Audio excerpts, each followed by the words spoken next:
My name is Megan Connor, and I am currently a sophomore, and I'll be graduating with my bachelor's degree in 2019, with my master's degree in 2020, and possibly my doctorate in 2021. So one of the most appealing aspects of the USC OT program is the fact that they did offer the bachelor's to master's program, and so I was so drawn to this because I wanted to be able to start taking classes in OT and being exposed to the field before just waiting all through my undergrad to start a master's in OT. And so I think that it's so unique that we have this 5-year program where you're starting to get into classes and learning more about this profession that you're so passionate about. A typical day would be that you wake up, eat some breakfast, and I would head off to my first class, which would likely be a GE, and then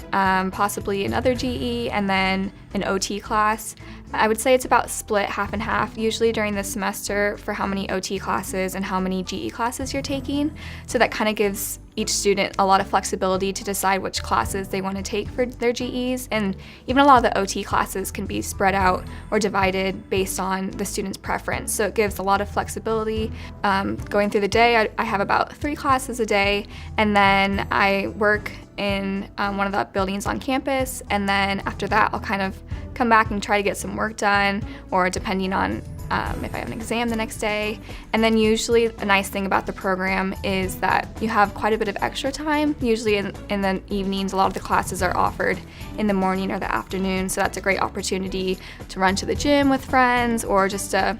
hang out with people that you've met on campus, or get involved in some clubs. Before coming to USC, I knew that I really wanted to get involved in different volunteer programs, to work with kids in the community, or just people in general. And so I've gotten involved in Troy Camp, which is a mentorship program with kids in the surrounding neighborhood,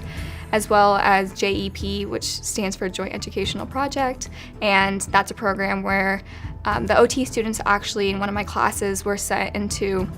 a special education class, and we worked with kindergartners through 3rd grade, trying to teach them how to read and everything, anything that the teacher needed help with. And so those are 2 of the main programs that I've been involved in at USC, and they've definitely